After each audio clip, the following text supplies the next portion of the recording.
We're live. Okay, all sergeants, please start recordings. PC started. Cloud is rolling. Good morning and welcome to today's remote New York City Council vote for the Committee on Housing and Buildings. At this time, will all panelists please turn on their video for verification purposes? And to minimize disruptions, please place all electronic devices to vibrate or silent mode. Thank you for your cooperation. Chair Cornegie, we are ready to begin. Thank you, Sergeant at Arms. Good morning, everyone, and thank you for coming. I'm Councilmember Robert Cornegie, Chair of the Council's Committee on Housing and Buildings. This, unfortunately, is the second to last Housing and Buildings vote for this session. We're here to hold a vote on a bill that will regulate short-term rentals within the city. Proposed intro number 2309, sponsored by Councilmember Ben Kalos, will require applicants seeking to rent out rooms or housing accommodations for fewer than 30 consecutive days to register annually with the Mayor's Office of Special Enforcement and obtain a registration number before being permitted to rent out rooms in such a manner. This bill also requires booking services to obtain a registration from the Mayor's Office of Special Enforcement and verify the short-term rental registration number of any accommodation before listing it on their service. I'm joined today, I'm limited in my capacity to see members again, so I'd ask committee counsel to alert us of who's present this morning. Sure, council member. We have council members Grodenchik, Chin, Kalos, Rivera, Lewis, Jonai, Cabrera.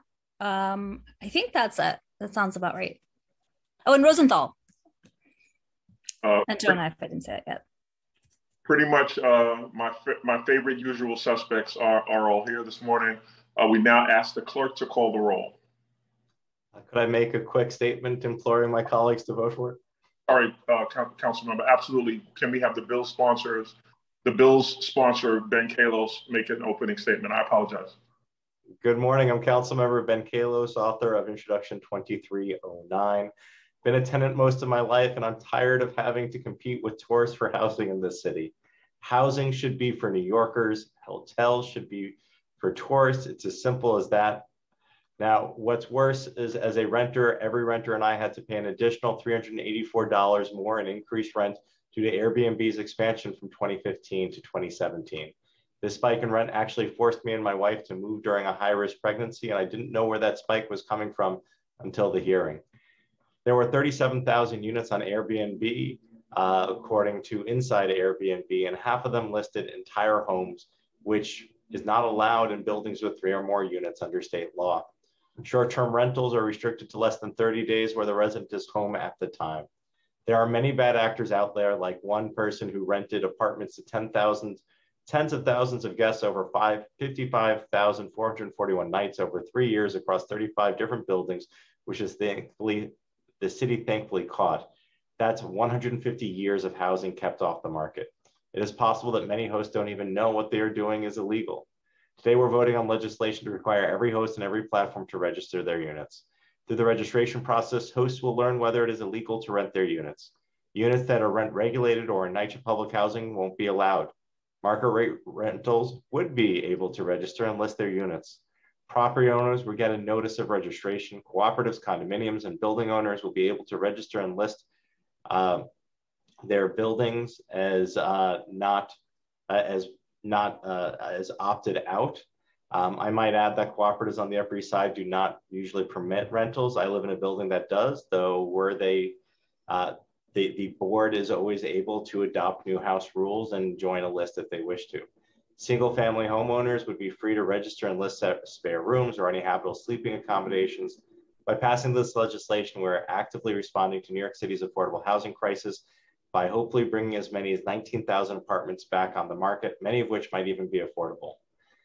This morning, we had roughly 40,000 people in our homeless shelters. 14,000 were children, 11,000 were adults, and this was part of 8,000 families. We could end family homelessness with just half the units that were coming back. With only 16,000 single adults in shelter system, we could house every homeless New Yorker in these soon to be vacant Airbnb units. We have to be specific of the problem and we aim to fix it. Housing is a human right, and by working to make sure there's more of it available in New York City, we're also making a real difference. I want to take a moment to thank Housing and Buildings Chair Robert Cornegy, Michael McKee, and Tenants PAC, the Coalition Against Illegal Hotels and its working group, in particular, Tom Kaler and Murray Cox, many colleagues who provided insight into this legislation, including State Senator Liz Kruger and Councilmember Carlina Rivera, who is a co-prime sponsor, my legislative counsel, Wilfredo Lopez, and the time is now to get this housing back on the market. Thank you.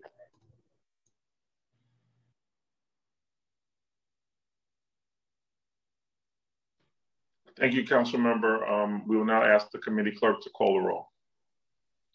Thank you. Good morning, everyone. William Martin, Committee Clerk, roll call vote, Committee on Housing and Buildings, proposed introduction 2309A. Councilmember Cabrera. I vote aye. Thank you. Chin. I vote aye. Thank you. Rosenthal. Thank you. Permission to explain my vote? Of course. Thank you, Chair Cornegy. And I just wanted to express my full support of this bill. Congratulations to Chair Kalos. Yes, Councilmember Rivera and all other prime sponsors, Tom Kaler, Mike McKee, everyone who has been fighting so hard to protect affordable housing in New York City. Congratulations.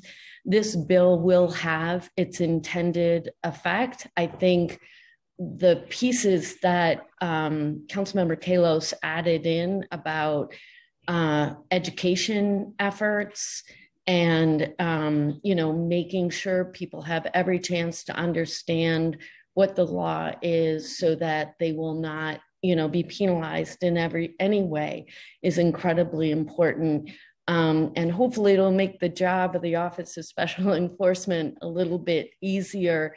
Christian Klausner and his team have done a remarkable job trying to make sure that apartments and people who are renting out their apartments or home are following the law. Congratulations to everyone. So delighted, and it's such the right thing that this bill is passing. So congratulations to all.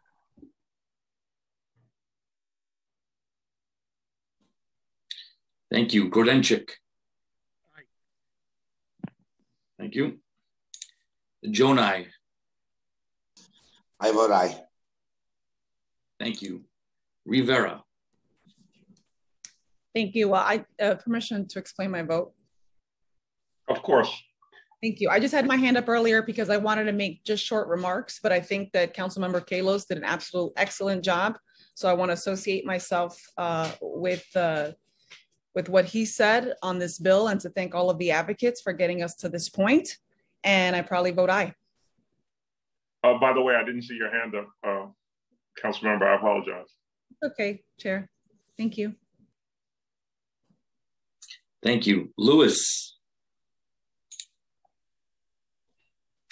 Permission to explain my vote? Of course.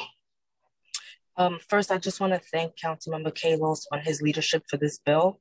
I do have concerns regarding the fees for registration and just in general specifications on the Office of Special Enforcement. And as much as we want the city to protect, we also don't want to penalize. I do have 3 family homes in my district. I have a lot of concerns regarding what would happen to those constituents who have 3 families, which would be considered multiple dwellings. I can change my vote as stated, but would need more information. So I look forward to getting that information. So for today, I will abstain. Thank you. Thank you. Chair Cornegy.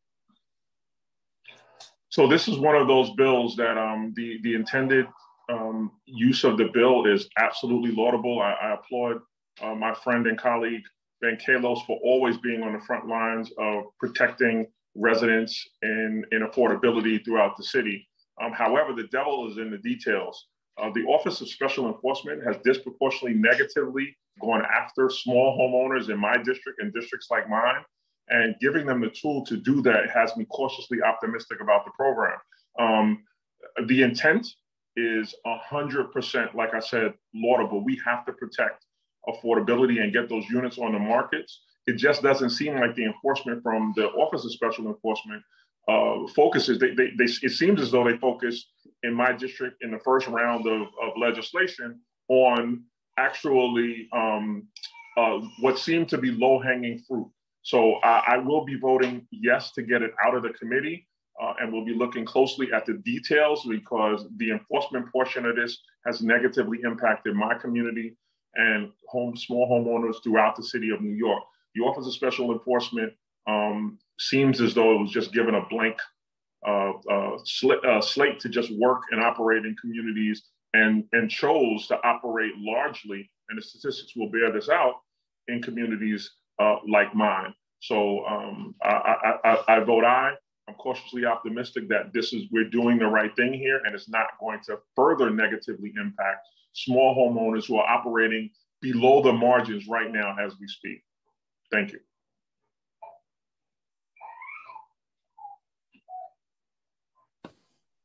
Thank you. By a vote of 7 in the affirmative, 0 in the negative, and 1 abstention, proposed introduction 2309 has been adopted by the committee. You can close, Mr. Chair, at your convenience. Thank you so much for this. And again, great work, the bill sponsors. Thank you so much for the advocacy on behalf of affordability in the city.